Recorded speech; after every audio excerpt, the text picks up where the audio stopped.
오늘 이 시간에는 하이델베르크 요리문답 그 100번째 시간으로 돌로 그를 칠 것이니라는 제목을 가지고 본문 말씀인 레위기 24장 15절로 16절 말씀을 통해서 하나님께서 저와 여러분에게 주시는 말씀 함께 나누도록 하겠습니다. 하이델베르크 요리문답에서 우리는 10계명에 대해서 살펴보고 있는 중입니다. 그 중에 이제 3계명으로 우리가 들어갔지요. 그래서 지난 시간에 살펴본 것이 99문이었고 제3계명이 가르치는 것은 무엇입니까? 3계명 무엇입니까? 하나님의 이름을 망령되이 일컫지 말라는 것이었고, 그것에 대해서 하이델베르크 요리문답은 이렇게 대답하고 있습니다. 저주, 거짓 맹세 또는 불필요한 맹세를 함으로 하나님의 이름을 모독하거나 오용하지 말고 침묵하는 방관자가 되어서 그러한 무서운 죄악에 동참하지 말라는 것입니다. 요약을 하면 하나님의 거룩한 이름을 오직 존중함과 경외함으로 사용하여서 우리가 적합하게 하나님을 고백하고 그에게 기도하며 모든 말과 행동에서 그에게 영광을 드려야 합니다 라고 우리가 배웠습니다. 한마디로 말해서 이러한 거짓 맹세하고 또는 저주하고 하나님의 이름을 욕되게 하는 이 모든 것을 우리 크리스찬이라면 당연히 그것을 가만히 방관하거나 침묵해서 그 죄에 동참하지 말아야 되고, 거룩한 분노로서 반드시 성령께서 주시는 지혜에 따라서 진리를 선포해야 한다에 대해서 우리가 살펴보게 되는 것입니다. 오늘은 백문으로 넘어갑니다. 백문도 역시 제3계명에 대한 것입니다. 맹세나 저주의 말로 하나님의 이름을 모독하는 것이 정말로 그렇게 심각한 죄라서 그러한 죄들을 방지하거나 금지하는 최선의 길을 행하지 않는 자들에 대해서도 하나님께서는 진노하십니까? 라는 것입니다.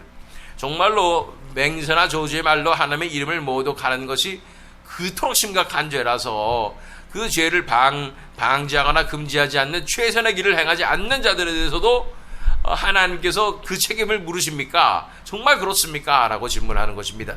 그것에 대해서 하이델베르크 요리문답은 이렇게 대답하고 있습니다. 진실로 그렇습니다. 하나님의 이름을 모독하는 것보다 더 큰 죄가 없으며 그것보다 더 하나님의 분노를 자아내게 하는 것도 없습니다. 그래서 하나님은 그 죄를 죽음의 형벌로 다스리십니다. 아주 강력한 말입니다. 하나님의 이름을 모독하는 것, 이것보다 더 큰 죄가 없다고 말씀하시며 이것이 하나님께서 가장 진노하시는 것이라고 말씀하는 것입니다. 그래서 당연히 죽음의 형벌로 다스리게 된다고 말씀하고 있는 것입니다. 성경이 정말 그렇게 말씀하고 있습니까? 우리 레위기 5장 1절 말씀을 읽어보면 만일 누구든지 저주하는 소리를 듣고서도 증인이 되어 그가 본 것이나 알고 있는 것을 알리지 아니하면 그는 자기의 죄를 져야 할 것이요 그 허물이 그에게로 돌아갈 것이며, 우리가 지난 시간에 살펴본 것이죠. 저주하는 소리를 듣고서도 본 것이나 알고 있는 것을 알리지 아니하면 자기도 그 죄에 대한 책임이 있다에 대해서 살펴본 것입니다. 구체적인 예로 예레미야 24장 10절로 11절 말씀을 읽겠습니다. 하나님께서 얼마나 저주하는 것, 하나님의 이름을 욕되게 하는 것에 대해서 분노하시는 것에 대한 그 장면인 것입니다.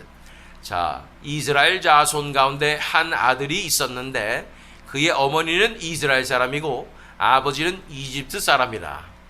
그래서 한 사람이 있었는데 엄마는 이스라엘 사람이었는데 아빠는 이집트 사람이었다는 거죠. 이스라엘 여자에게서 난 그 아들이 한 번은 진에서 어떤 이스라엘 남자와 싸웠다. 이스라엘 여자에게서 난 아들이 주님의 이름을 모독하면서 저주하는 말을 하였다.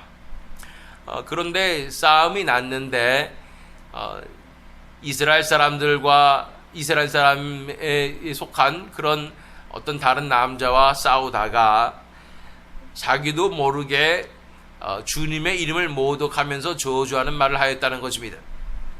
이런 일이 왜 생기는가? 우리가 어수음할 수 있는 것은, 우리가 생각해 볼 수 있는 것은 바로 그 아버지의 영향이었다라고 볼 수가 있는 것이죠. 왜냐하면 이집트 사람은 이 우상을 숭배했던, 다른 신들을 섬겼던 상황이었기 때문에 영적인 공격이 들어갈 여지가 충분합니다. 그래서 악한 영들이 틈탈 수 있는 여지가 많다는 것이죠. 그런 상황 가운데서 이 자기가 흥분하고 자신의 감정을 절제할 수 없는 순간이 되었을 때 악한 영은 여지없이 틈타서 그에게 이런 하나님을 향한 모독과 저주하는 말을 퍼붓게 된다는 것입니다. 이럴 때는 내가 악한 영인지 악한 영이 난지 모를 정도로 사탄이 원하는 말만 골고루 하게 되는 것입니다. 이러한 상태가 되었을 때 결국 결과는 하나님의 이름이 모독되는 것이고 하나님의 영광에 훼손이 가는 것입니다. 이것에 대해서 하나님께서 가장 진노하시고 분노하신다고 우리는 지금 살펴본 것입니다. 그래서 사람들은 그를 끌고 모세에게로 왔다. 이 모세를 통해서 주어진 율법에 의해서 이런 자들은 쳐 죽여야 됨을 알고 있기 때문에 끌고 온 것이죠. 그의 어머니 이름은 슬로밋인데 단지파에 속하는 디브리라는 사람의 딸이다. 그래서 슬로밋이라는 이 어머니가 있었고 그 어머니는 정말로 이스라엘 자손의 딸이었던 것이죠. 그 뒤에 12절로 14절 말씀을 읽어보면 사람들은 그를 가둬놓고 주님의 뜻이 그들에게 밝혀질 때까지 기다렸다. 주님께서 모세에게 말씀하셨다. 나 주를 저주하는 말을 한 그를 너는 진 바깥으로 끌어내라. 나에게 저주하는 말을 들은 사람들이 모두 그 자의 머리 위에 손을 얹은 다음에 온 회중은 그를 돌로 쳐라. 그래서 그 말을 들은 사람들이 그 사람의 머리 위에 손을 얹게 되는 것입니다.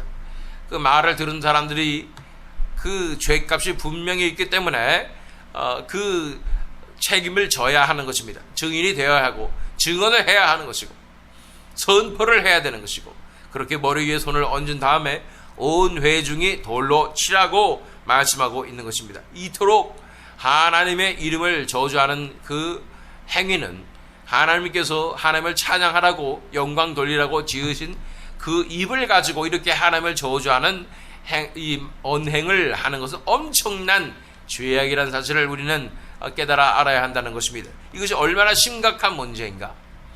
그러나 현대 사회가 될수록 악한 영들이 판을 치며 또 우리가 흥분하고 우리가 믿음을 잃을 때 얼마나 많이 입술로서 이러한 범죄를 하게 되는가를 되돌아볼 뿐 아니라 우리 주변에 우리 가족들, 우리 자녀들이 이렇지 않은지를 살펴보아야 한다는 것입니다.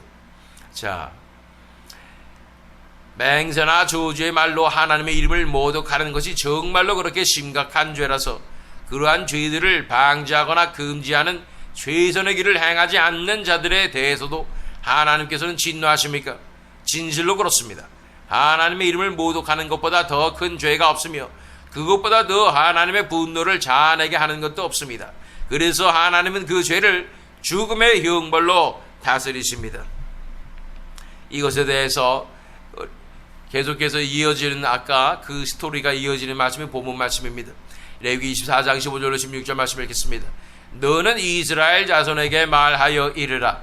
누구든지 그의 하나님을 저주하면 죄를 담당할 것이요 여호와의 이름을 모독하면 그를 반드시 죽일지니 온 회중이 돌로 그를 칠 것이니라.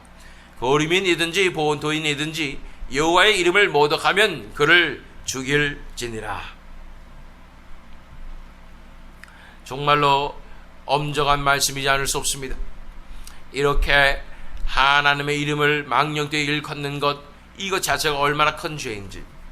그러나 너무도 안타깝게도 이 세상은 하나님의 이름을 망령되이 일컫는 세상이 되었습니다.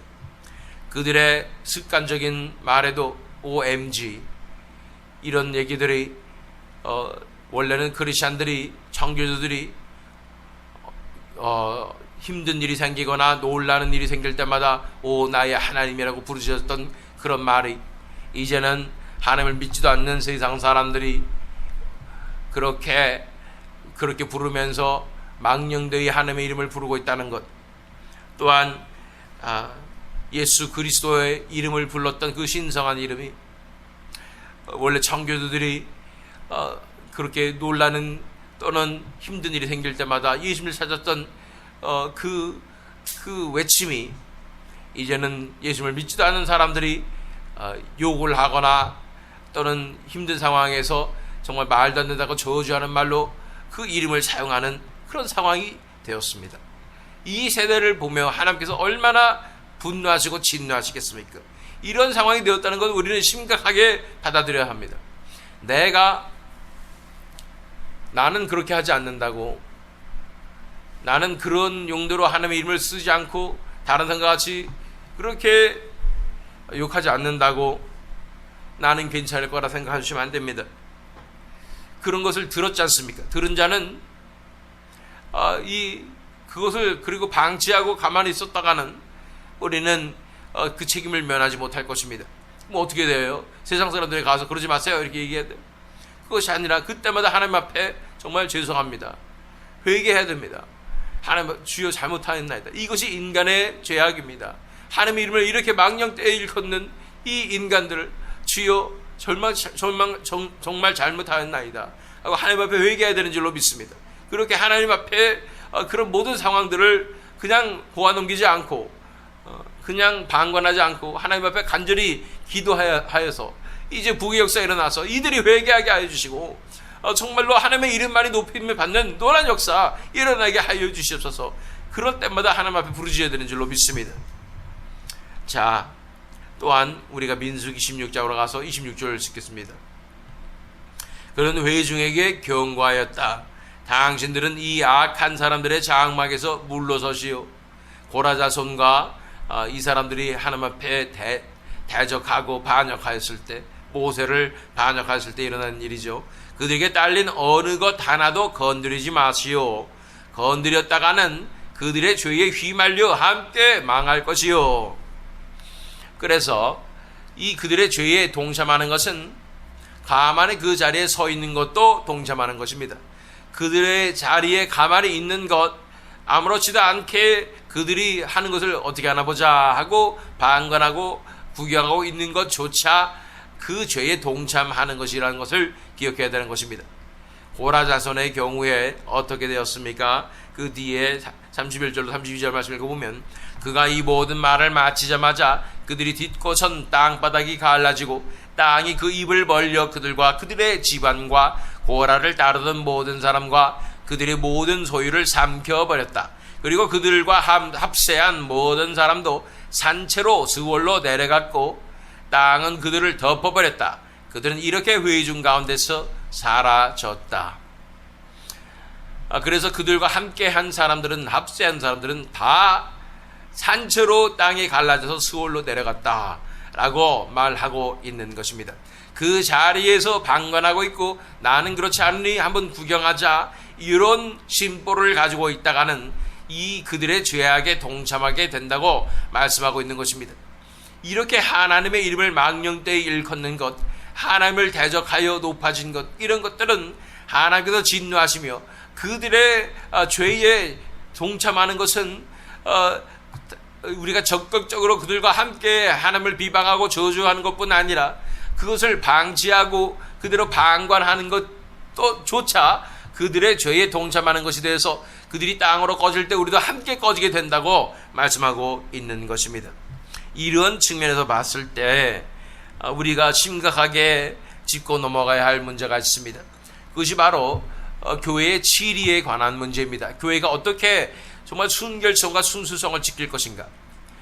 교회가 전적으로 타락한 상황이에요. 현대 교회의 상황을 보면 교회가 예수 그리스도의 신부로서, 성도로서, 백성으로서, 하나님의 나라의 백성으로서 그렇게 빛과 소음으로 살아야 되는, 구분되고 그러나 빛나는 그런 삶을 살아야 되는 사람들이 모여야 하는데, 이 교회가 소셜 게더링, 그냥 자신들의 소셜 라이프, 사회적인 생활을 하는 곳으로 변질되고, 또 세상을 어느 정도 즐길 수도 있고, 또한 인본주의적인 사상이 다 들어와 있고, 이런 상황에서 교회의 순수성을 지키기가 너무나 힘든 상황이 왔다는 것입니다. 그 이야기 기억하십니까?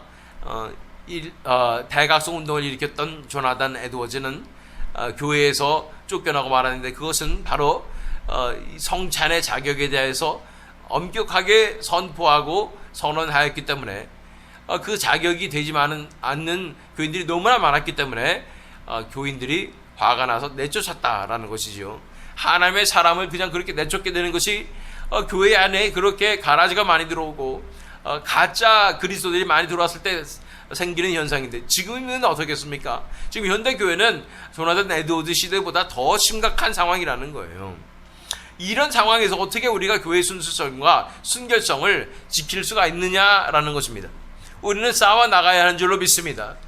진정한 교회가 되기 위해서 이 진리를 수호하고 하나님의 마음을 배려해드리며 하나님의 그 진노하시는 마음을 헤아려드리며 우리가 교회가 일어서야 하는 줄 믿습니다.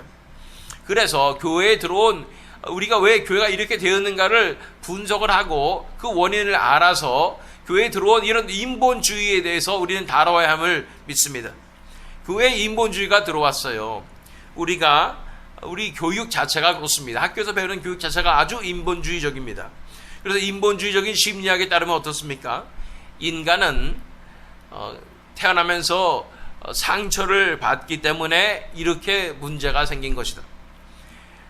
그러나 반대로 말하면 어렸을 때부터 부모 사랑 잘 받고 상처받지 않고 모든 상황이 잘 주어져서 주변 환경만 잘 받쳐주면 훌륭히 살아갈 수 있는 존재가 인간이다라는 사상을 기본적으로 깔고 있는 것이죠.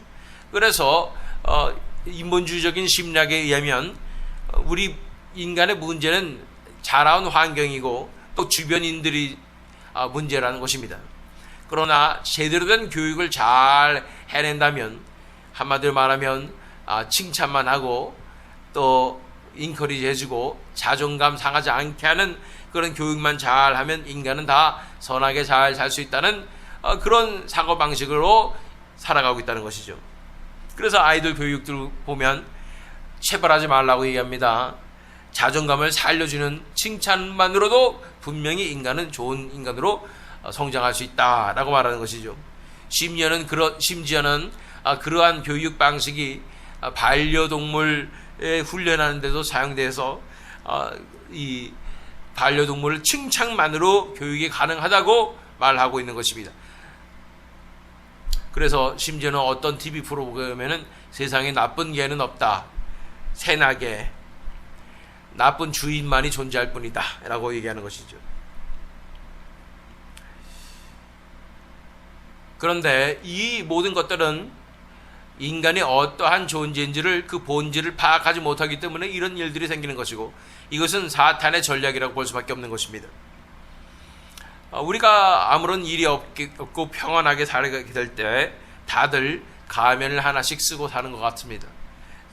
다들 선한 척하고 또 성숙한 척하고 착한 척하고 그렇게 좋은 사람인 척하고 그런 가면을 쓰고 살기 때문에 자기도 스스로 착각하는 거예요. 내가 이러한 사람인 줄 착각하는 거, 이게 내 본 모습인 줄 착각하는 것이죠. 그래서 이런 모습이 좋은 모습이니까 나처럼 이렇게 좋은 교육을 받고 이 칭찬받고 또 인커리지 받으면은 잘 할 수 있을 거다 생각하는 아주 안일한 생각인 것입니다. 그러나 우리 인간의 본질은 우리가 가면을 벗을 때의 모습이 본질입니다. 적나라하게 드러나는 우리의 타락한 모습입니다. 극심한 스트레스 가운데 있을 때나 엄청난 고난 가운데 있을 때야 이 가면이 벗어지고 우리의 참모습이 나오는데, 그것은 얼마나 추악하고 이기적이고 타락한 모습인지 이 경험해 본 사람만 알 수 있는 것입니다. 그건 내 모습이 아니에요. 내가 스트레스 받으니까 이런 모습이 드러나는 거죠. 아니에요. 그게 내 모습이고, 정상적으로 살아가는 때 내가 가면 쓰고 살아가는 모습은 가짜라는 거예요. 이것을 깨달아야 진정으로 우리 인간의 구원으로 나올 수 있을 뿐 아니라 진정한 변화가 우리 삶 가운데 일어날 수 있다는 것입니다. 어쨌든 이러한 세상의 인본주의적인 교육 방법으로 봤을 때 이런 측면에서 성경에서 나온 자녀 훈육법은 참 미개한 방법이죠. 자녀를 채찍질하고 매질하라고 그러니까. 또 교회에 치리가 나오지 않습니까? 어떻게 사람이 사람을 치리할 수 있는가, 사람이 사람을 징계할 수 있는가, 이런 생각을 하게 되면서 이런 거는 현대 사회에 맞지 않다, 책망하고 권면하고 이런 것들이 성경에 많이 나오니까 이런 것들은 고대 사회에서 또 상하관계가 있는 곳에서 이런 게 나오는 거지. 현대 교회에서는 이게 적용될 수가 없다라고 마음속 깊숙한 곳에 생각해서 있는 말씀을 없는 것처럼 그렇게 넘어가는 것. 이런 교회가 이 성경대로 살아는 것은 아주 구시대적인 발상이며 결국은 인간을 망치는 것이 아닌가. 인간에게 더 상처를 주고 자존감을 상하게 하고 그래서 그의 인생을 망치는 것이 아닌가라는 생각을 마음속 깊숙한 곳에서 하고 있다는 거예요. 인간이 가만 놔두면 선하게 살 수 있는 존재일까요? 아니죠. 자란 환경이 퍼펙트한 인큐베이터 같은 좋은 환경이면 인간이 좋게 잘 살 수가 있겠습니까? 아니에요. 우리 인간은 태어나면서부터 착취하고 사는 존재입니다. 엄마를 착취하고 살지요. 내 자신을 위해서 다른 사람을 짓밟는 존재가 바로 인간이라는 거예요. 그래서 교육을 잘 받아 이러지 하지 말아야 된다. 그래서 겉으로 행동을 해서 이럴 상황에서 이러지 말아야지. 다른 사람한테 이런 배려해 주는 말을 해야지. 그러면서 아주 교양 있는 사람처럼 그렇게 행동한다고 해서 내 인간의 근본적인 이기성과 타락함이 변할 수 있는 것이 절대로 아닙니다. 그것을 가리고 있을 뿐이에요. 인간의 가장 근본적인 문제는 환경과 상처 이런 게 아닙니다. 가장 근본적인 문제는 내 안에 있는 내 자신의 이기적인 특성, 전적으로 타락한 본성이라는 것입니다. 인간의 진면목은 내가 감당할 수 없는 그 순간에 극심한 상황에서 드러나고 그것은 그렇기 때문에 힘들었기 때문에 내가 그런 게 아니라 이것이 내 원래 본래 모습이었음을 인정해야 되는 것입니다. 참으로 나약하고 이기적이며 타락한 존재인 것입니다. 모든 것이 다 무너졌을 때 가장 밑바닥에 드러나는 것이 나의 이런 추악한 본성이라는 것인데, 그러나 진정한 크리스찬들은 모든 것이 다 무너졌을 때 가장 밑바닥에 드러나는 것이 예수님인 것입니다. 그랬을 때에 그 사람은 이 세상의 빛과 소금으로서 온 땅 가운데 예수 그리스도의 영광을 드러내는 사람인 줄로 믿습니다. 자, 성경이 그렇게 강조하고 있고 구약 성경이니 신약 성경이니 다 강조하고 있는 교회의 하나님 나라의 공동체의 순수성과 순결성은 서로 칭찬하고 북돋아주는 것만으로 절대로 지켜질 수가 없습니다. 오히려 교만해지고 오히려 더욱더 가면을 쓰게 되고 오히려 더 가식적으로 서로를 대하고 진정한 사랑으로 나아갈 수가 없는 것입니다. 뿐 아니라 반드시 교회는 마귀의 공격을 받게 되어 있습니다.